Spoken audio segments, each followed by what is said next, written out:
Do I look profound?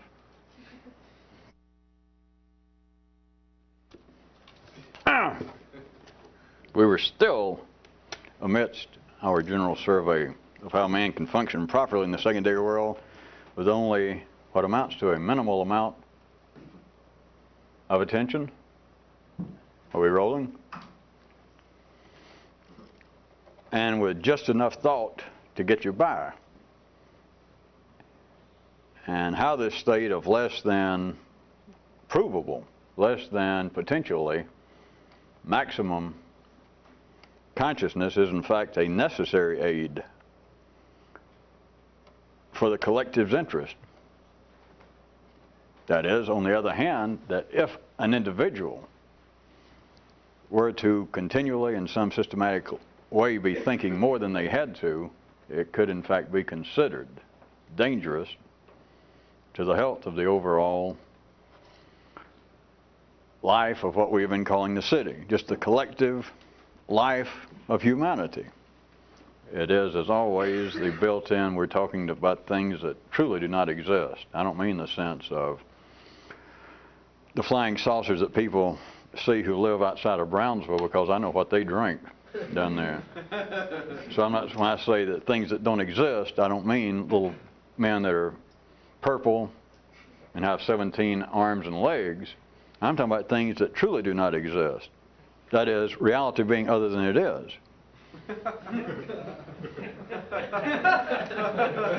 Well, but which includes people who believe they've seen little purple men with 17 legs, see. But I'm talking about something even worse. That is to point out that there could not be enough individuals to begin to try and think more than they have to and look after their own personal interests, whatever it may be, as it might be opposed to the collective. But then you can say, well, it is possible. And then I'd have to say, yeah, you're right. But if it became possible, it would no longer be dangerous. It would no longer be any sort of anomaly. It would no longer be an individual or several individuals looking after their interest. It would then be the collective interest. And you would truly be left to that great Hollywood line, to repeat it again, that if we moved on, if we're going to look at sequential time, and we moved on to where there was a large number of individuals who are now looking after their own individual interest, as opposed to the way it is now, then you would have to take these diverse time zones in the evolutionary nervous system sense and mix them up even more so. That is, what is a revolution now? What could be rebellion now would no longer be rebellion. Back to old Hollywood line, so you're a rebel. What are you rebelling against? I don't know what you got. It keeps changing. The line's good is the only reason I repeat it. Because it doesn't matter. It's whatever the collective interest in life are, would be that which an individual, whatever that this revolutionist is, as we've named him, that's what he would be rebelling against. Not in an ordinary polarized sense, and not in any sense that he finds fault with it. But it is that he might find, may I suggest, wink, wink, wink, in the sense I was pointing out about sexual morality being an easy one.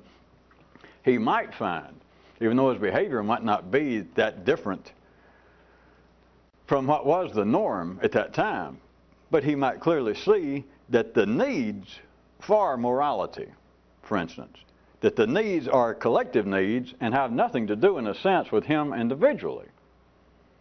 And I don't mean him individually as though he is some special case that the gods gave him dispensation like, well, you know, you can have at it while everybody else has got to be uptight. It's not that. It's when I say that he individually, it could be any he's. It could be anybody on the planet, any other individual, except that's not the way that other individuals operate. That's why they're not revolutionists. Because they feel in general along the same lines as what the collective feels, which includes being mad about what the collective feels. But you understand they're either thinking in concert with or in conflict with. It's got to be one or the other. It's only the revolutionists that think somewhere else. But it's not only the revolutionists. That would be the true example of me saying that what might be a collective need might not be an individual need. You understand? That you can say what we've all got to do collectively is such and such. But then if we stopped, if the collective could work this way, and somebody, just an ordinary person, say, You mean me personally? You mean if I do not live by this set of morality, if I do not pay my taxes, the government will fall apart? And of course the answer is no, it will not. Because there's enough people that are frightened and will pay their taxes. Or what's that other thing they call it? Honest enough to pay their taxes. But the individual could say, you mean if I, in some way, stepped outside, if I became a transient systemic anomaly? You don't look that electronically based, but. And if they said, you mean I would cause everything to fall apart, the answer is no, is what I want you to see. Except that does not happen ordinarily. But what we were saying was that, in fact, if that did happen, that if there were suddenly, and we're playing now, remember, not with little purple men with 17 arms, because that's possible. What I'm talking about is not possible. But I can talk about it. Then the question is, can you listen about it? Well, that if too many individuals, if we had reality out there, not I, and it was stable and did not move, which is impossible, but then we had a group of individuals, 1, 2, and then a whole lot, who began to realize, at least in certain ways, certain areas, the needs of the collective out there was not necessarily their need. It would be dangerous. You would be pulling away, as I think the particle physicists used to like to say, at the very fabric of reality. I don't know which one, but I always like to imagine physicists saying the fabric of reality. And then maybe one of them bent over to get his coffee and somebody tore a piece of cloth to where he... I don't know what kind of humor physicists have. But I wanted... That's about where we left off. I wanted to refer to a Kairut that was here tonight that said that fear is the secondary's great ally. There is a worthwhile aside in there that I can't resist. I don't guess we'll go into it. But you could look at also fear as being almost the glue that holds the collective together. But back to fear in some very wide sense.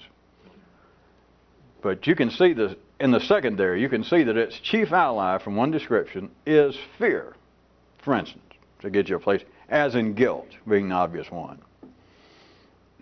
Or being an obvious one. That it is an ally of the secondary world.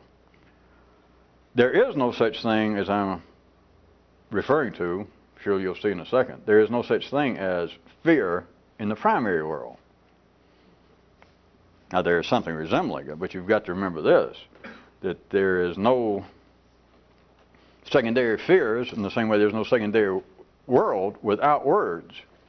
And so whatever it is, if you were, again, referring back to that which we can describe, it's impossible for this to operationally exist anymore. You cannot separate man like that. But for the sake of us discussing it, if we consider that the primary world is still extant in man, and we're going to discuss it as though it were something that could be separated, and the secondary in man, the high end of the nervous system that now talks. All right, there is something certainly at the primary level that if, assuming that you're just walking around sane and you're up on the edge of a cliff and you get up too close, it does not take any words. It does not take, assuming that you're just ordinarily sane, for your brain to say, don't even make me be silly, to say anything. Because you could fall off by the time your brain, which is the last part of the nervous system to know, for it to say, boy, are you close? It's all over. So there is, of course, the feeling, well, I should get away from that. Or I should get away that you see a rhino charging. I mean, one that looks like he's probably 2 or 3 months behind in paying his MasterCard anyway. And he's coming at you. It does not require words. That is not what I'm speaking of as fear. You can call it fear, but you understand it does not require words. It's got nothing to do with talk. Nothing whatsoever to do with talk. But then, as always, there is a reflection of this in ordinary world. In man's intellectual world, the secondary world, that people think of as fear. They might call it something else, and I was trying to give you an example. Guilt. There is no such thing as primary guilt. There's no way to feel primary guilt. In case any of you think that you can turn to a dog, or much less a cat, but tell a dog, oh, bad boy for doing that on the floor. Don't you feel guilty? and the dog puts his head down, he didn't feel guilty. He's just submissive. He's afraid, without words, that you're being, the only reason he's domesticated anyway, as they call it, is he is dancing backwards to you, that he is submitting. But there is no such thing as guilt at the primary level. So, what ordinary people call fear, and all the way from guilt to humiliation, anything that is a personal fear, anything that you can realize that is not simply a silent threat to your physical existence. And you don't need any debate. It is simply that which would frighten you. But the ceiling starts to fall. You suddenly turn around and flames are leaping out here. Talk has nothing to do with it if you're just ordinarily sane. Anything other than that is secondary fear, and that kind of fear is just a chief ally. It is one of the predominant cohesive elements in the secondary world. I would suggest that what makes it doubly interesting is that it is sponsored by the Spearmint Gum Company. No. That without words, there is no fear in the secondary world. None. There is no form of embarrassment. There is no form of humiliation. There is no fear of rejection. There is no fear of failure. Remember, we're not talking about the same thing. There certainly could be failure in the primary world, that you're hungry and you fail to get anything to eat. You don't talk about it. You die. You perish. But at that level, you do not lay down and think, my God, I'm dying. Well, here it goes. I was always afraid I'd die, and sure enough, I'm going to die. Talk has nothing to do with it. So you can call it failure, but you understand talk has nothing to do with starving to death. But people say, I'm sure they mean it figuratively, that I could have died from humiliation. You cannot die, you can even be humiliated without words. It's not possible. You cannot be embarrassed, you can't feel guilty, you can't feel put upon, you can't feel like you've been misused. It requires words. And it's all, in a sense, a form of fear. But what I was going to suggest that makes it even more interesting, that once you can see that, once you can see that there are no secondary fears, surely by now you understand that, especially I'm about to make a hand gesture. Secondary fears cover, how about let's say, a large portion, until I finish this sentence, of all human emotion. Not physical sensation, not the primary sensations, but all human, or half human emotions, until I finish the sentence, and then we'll take care of the other half. That at least are fears, that is, negative expectations, to help govern the collective behavior of man. That, well, I'm not sure that most people, not speaking about me personally, of course, as somebody, but many of my neighbors, probably they would not be fit to live with were it not the fear of the police coming to get them, or of their neighbors eschewing them socially. The fear of rejection, etc. But what makes it really interesting, once you've got that, we'll assume you've got that there are no secondary fears without speech. Once you see speech is doing that, speech has a double whammy to it, though. That speech is both the great moving force in the secondary world, and it is also its principal brake. That the very things that drive the secondary world, I ran them to you sort of backwards, hoping to get somebody's attention, and we won't make any notation about what success seemed to have resulted therefrom. See, it sounded as though we were talking about the brake part, the negative part. What holds the collective life of man together? And I was suggesting at least half of it would be referred to as fear of all sorts. Not physical fear, secondary fear. And you could not have him without speech. And so it is the great brake, it is the principal brake, the governor holding the secondary world. But also notice this, as I just put it to you backwards, the last several weeks we've been talking in a way, simultaneously speech is the driving force. It is the engine running the secondary world, but it's also the braking system, which I guess you're accustomed to, those of you who drive somewhat better than Richard Pettit's idiot stepson. I don't know whether he has one. Don't write me from North Carolina. But you're accustomed to it in the car. You think, well, sure, you got an engine, you got brakes. But think about this. Now, forget an automobile. Now we're talking about important matters. We're talking about the singularity of humans, the intellect, and its proof of purchase. Speech. It's breath. It is both things. That's why I said it's two.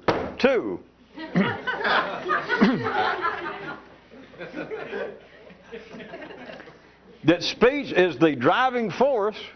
That there simply is no secondary world. There is no intellectual world. There would be no world of man. We would be still under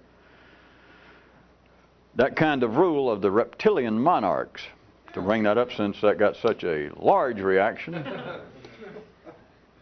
Now, so you think back, now you regret that. Now I see.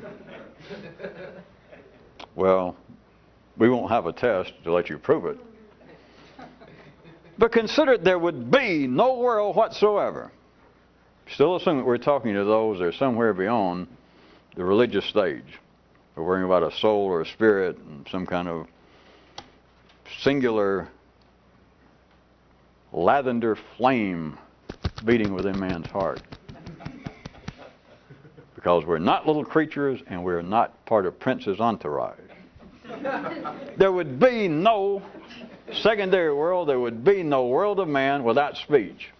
To call it the driving force, of course, as always, as you're left within a finite landscape, somewhat understated. It is the driving force. It is the ultimate de rigueur. But it is simultaneously, in all possible ways, it is also the brake on it. If you feel that I may be, in some strange way, too passionate about that, it is back to this then.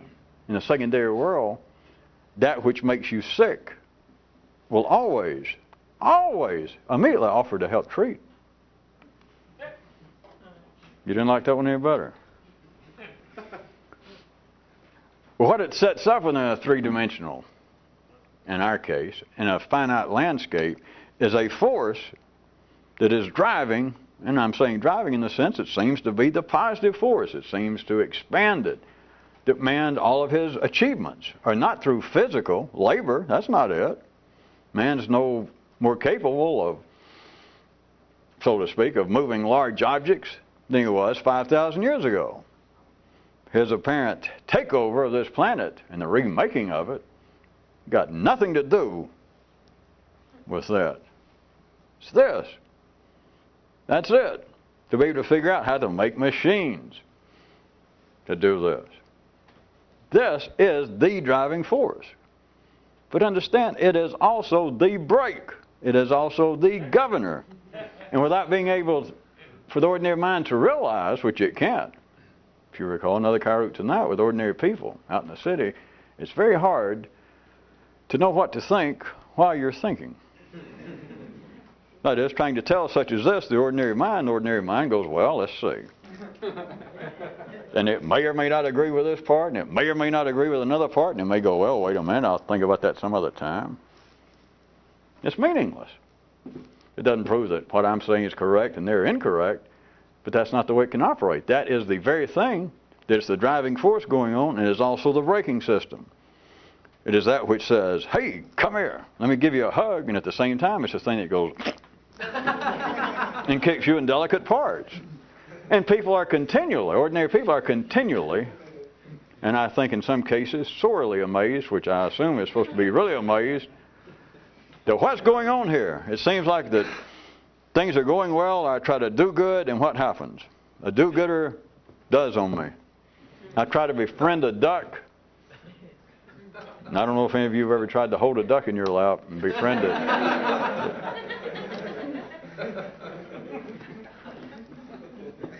It is simply the general feeling that there is an injustice to life, that I deserve better than this. I should not be treated like this. I didn't deserve this. I was going along and I was paying this kind of price. I was trying to put together this kind of plan, and look what happened. And of course, normally, if they're literate enough, somewhere if you say, all right, tell me, the word what's going to pop up? Crap. No. Irony.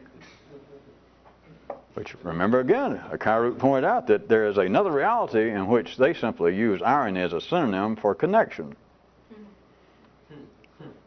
I might as well go ahead and do it for Kairoot. Maybe we'll show it up later. There is yet another universe where connection is simply a synonym for the inevitable. Or, as another Kairoot said tonight, if you know how to do it just wrong, one thought inalterably leads to another. And someone heard it, I'll do a Kairoot addendum. And somebody heard that and go, well, wait a minute. Now, if that's true,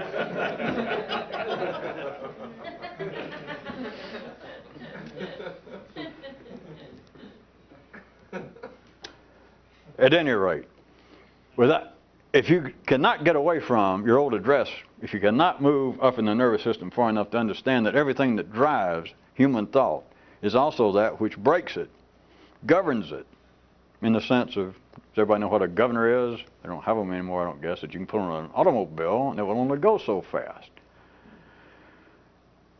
It is the braking system, and you cannot separate the two.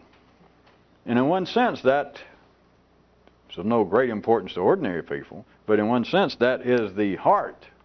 That is the origins of all feelings of irony, of disappointment. Because there is no disappointment in the primary world. There's either success or death. That's it. There's only disappointment in the secondary world. And there's only disappointment on the basis that whatever it is that you wanted, you had to think about.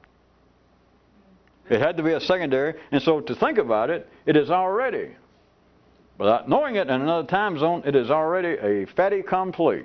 That's an overweight, accomplished fact.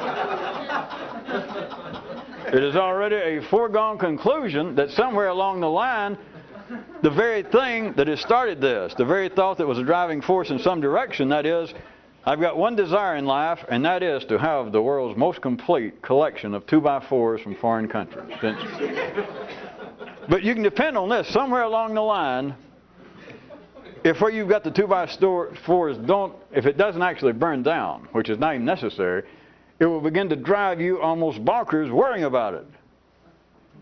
You keep having to move it. You keep having to worry. You try to get bigger and better insurance policy. In other words, what started out to be a hobby now becomes an ill. And as far as you're concerned, I'm not saying it is. Don't anybody, I don't want the pro 2x4 society to. But the very thing that starts out to be of joy is, hey, if there's anything I've always wanted was the world's largest Hershey bar with nuts, and as soon as you bite down, you break your jaw. That is the way life seems to ordinary people. You all know that. We're not here. You don't need me to tell you that. And there is no description. There is no nervous system. There is no verbal way out of it. Theology can't do it. They've never been able to do it. Philosophy can't do it. Not because they're at fault. The institutions can't do it because they are simply polarized operations within a three-dimensional world. What they cannot realize, if you took theology, the great argument between good and evil, or if you took philosophy between truth and falsehood, they cannot come up with the answer. That's because they do not understand that one is a simultaneous, different time zone, a different reflection of the other. That the driving force of the secondary world, which is everything from collecting 2x4s and stamps to collecting religions to collecting thoughts, the driving force of it is its braking force. It takes care of itself. It's only humans that feel like, the drums start wearing down, the pads start heating up, and you think, God, I'm getting neurotic. You understand? The pads are wearing down. Your bushings are getting bushed. But people take it quite personally. And we are not talking about physical, of course. I remind you, when we're not talking about physical ill. We're not talking about what would be actual primary hurt. We're talking about the secondary disappointments, the fears, everything that requires words to suffer over it.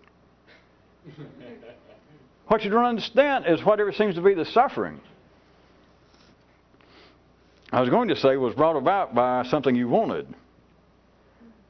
And that comes, I don't want to start into that, but all of you are that literate enough, surely. There is the basis of every known religion, or right at the heart of it, and the basis of much of the philosophy of the world, that, well, whatever it is bothering you, you brought it on yourself. Of course, then they have the answer that, well, you didn't actually bring it on yourself because some outside force, demons. But the point is, it's somewhere along the line you played along with it. I mean, now you're a drunk, right? Here you are in the gutter. All right, did somebody hold you down and make you take that first drink? Well, of course, now it's not your fault because we have come to the point in the modern day to realize that alcoholism is a disease. That sounds better than saying drunkenness is a disease. But it's a disease. And yet you have to start off by stepping somewhere on the dance floor. Did somebody force you, did they knock you out and take a hypodermic and force green alcohol into you to get you addicted? Well, no. It seems as though it's always somewhere I weakened, and then the demonic forces or the subconscious traumas. I couldn't stand it, and so I pushed it out of consciousness, and now it's coming back. I don't believe in demons, but now it's coming back as little neuroses, and perhaps even a psychoses here and there, just lurking. What is behind all that is what I'm telling you is the same force that would seem to be a positive to the person. Well, the first time I ever had a drink, I thought, boy, I feel a lot better. I was always uptight about in social situations, and I was always afraid of being embarrassed, and God Almighty, I never understood. Now I know why people drink. I took a drink, and suddenly I felt like... So it seems as though there was something positive, is what I mean, like a driving force. Well, by God, I'm glad I discovered alcohol. I'm glad I had myself a drink. But somewhere along the line, not to give anybody who drinks the blues, because you don't need me to give you the blues. But somewhere along the line, the thing that seems to be a driving force in one direction is also its own braking system. Now, on the individual level, it's no consequence unless you're the individual. And then you think, hey, wait a minute, that's a lot of consequence. I'm talking about on the collective schematic of life. That is, not enough people drink to destroy life. I know they say they do, but they got to have something to fill up these talk shows with. Or drug addiction. Whatever it is. But notice, well, that's just the way things are. That's the only thing that, is of any interest on these TV shows or in the newspaper. You wouldn't even turn on the TV or read it. If all it was about middle-class people, assuming you came from just a good old middle-class family, would you bother to even have a TV or to read People magazine or the newspaper if every issue was about middle-class people and about how they worked and what new debts they'd acquired or what new they're going to put a greenhouse in the backyard and what time they go to bed? Well, certainly not. But what I want you to see is individually what would seem to be of great consequence, which is the only thing that seems to make, that's the only thing that will catch your ordinary attention. It's only that makes the news, that somebody that is an alcoholic and how they're fighting against it. Understand that the braking system is built into the collectiveness of the secondary world in such a way. Notice, the world is not a drunk. If you had some kind of limited vision and all you did was turn on TV, I guess, or read newspapers or magazines. I'm just picking alcohol, like drug addiction. Now they got all kinds of new ones. Codependency, addiction, not recognizing the wounded child in you addiction or whatever.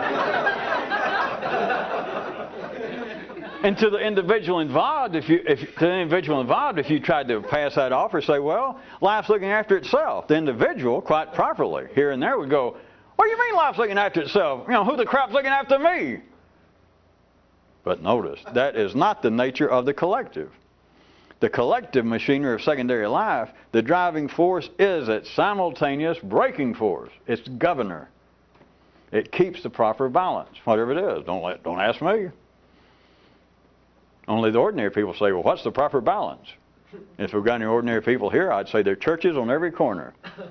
They'll tell you in a New York minute. Just go ask them, they'll tell you. If you're asking me, I'm telling you, you'll never know. It's only the ordinary who can predict the future. So, several of you hemmed and hawed at that one tonight. We're not talking about it. You didn't have to be Nostradamus. We're talking about predict the future. You say, so you're the kind of guy that's a reformed alcoholic. Yeah, you ever going to have another drink? Well, I don't know. That's predicting the future. It's for a man to tell you what kind of guy he is. It's predict the future. I'm not saying you don't have to be to the level of an expert. You don't have to stoop that low. All you got to do is be ordinary. You say, are you more peaceful than you used to be in life? If anybody will answer any personal question, if anybody will show you that rash, they are predicting the future, and it's impossible. Now, I don't care if it comes true, whatever they say. That doesn't matter. It's only somebody who knows what they're doing. I'll put it crude, or to blame it on somebody else. Kairou's brother-in-law said, it's only somebody who does not know what's going on would ever tell you what's going on. At least right over there. That is the future. Well, I'll tell you this. If you keep doing so-and-so, so-and-so will happen. It might. But that may have nothing to do with the collective health, the collective movement of life. Because the collective movement of life is going to keep itself stabilized. Whereas you individually might go to pieces. But little parts can fall off of a car and the car keep going. Well, there was a great story about that. I don't normally do it. It was one of the guys. I'm not going to tell you his name because he's not in any books, but he's one of the guys that he helped Buddha a lot. There was a story about this guy said that he was on his way. I think it was to Malaysia at the time, and his car broke down, and he stopped, and the mechanic looked at it. See, he was trying to get to Singapore. It wasn't known as Singapore then, but this is not a history or geography. Anyway, he was on his way to what is now Singapore, and he was late. They were trying to spread the word or whatever it was. And the mechanic said, your carburetor's bad. So he said, well, can you fix it? And he said, well, I don't have one, but let me see if you got a couple hours. I'll see if I can rebuild it. So he fools around with it, and Buddha's buddy comes back, and the guy says, all right, I think it's okay now. And the guy says, well, will my car make it to Singapore? And the mechanic says, well, I don't know about that, but the carburetor will.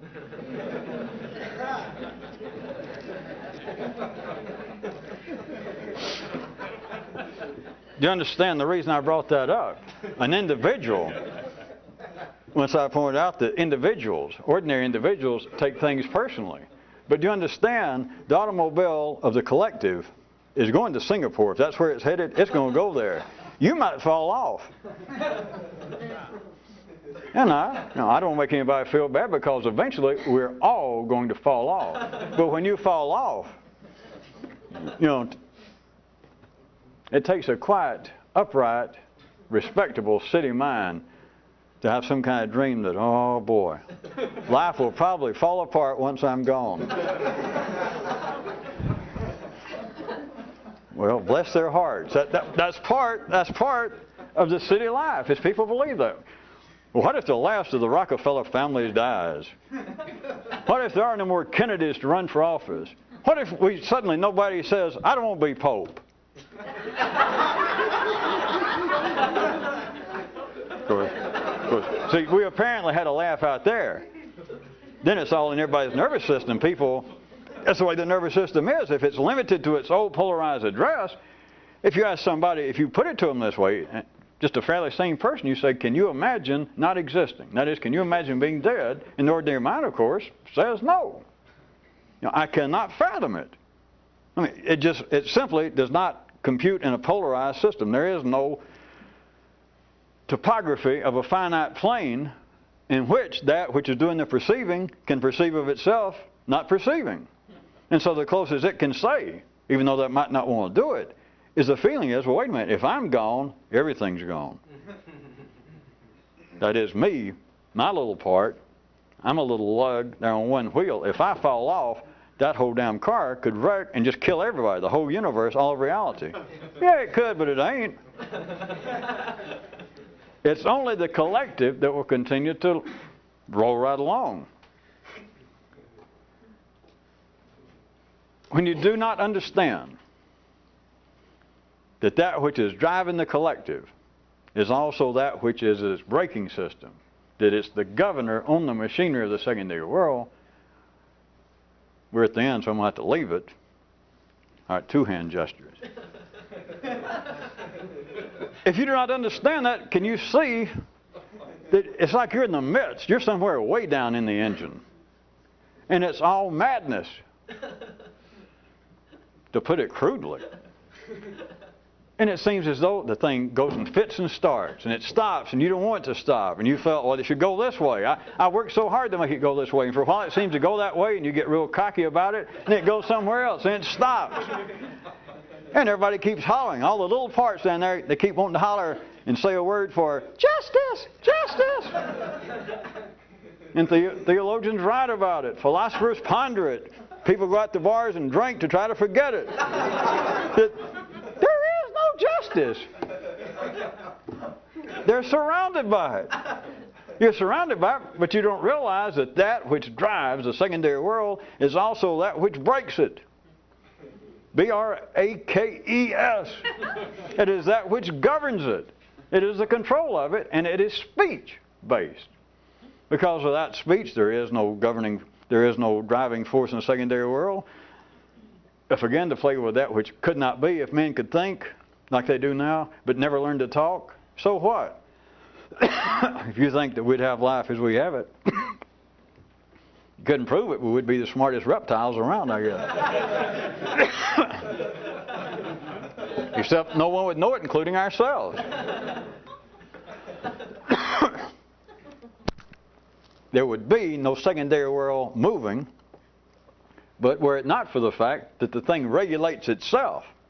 That's the very thing that ordinary people believe to be injustice, failure, humiliation, setbacks. It's that very thing that keeps the driving force, in a sense, healthy.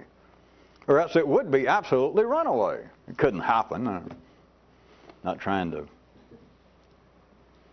be dramatic. But if it could happen, you would not have progress of any kind. You would not have life.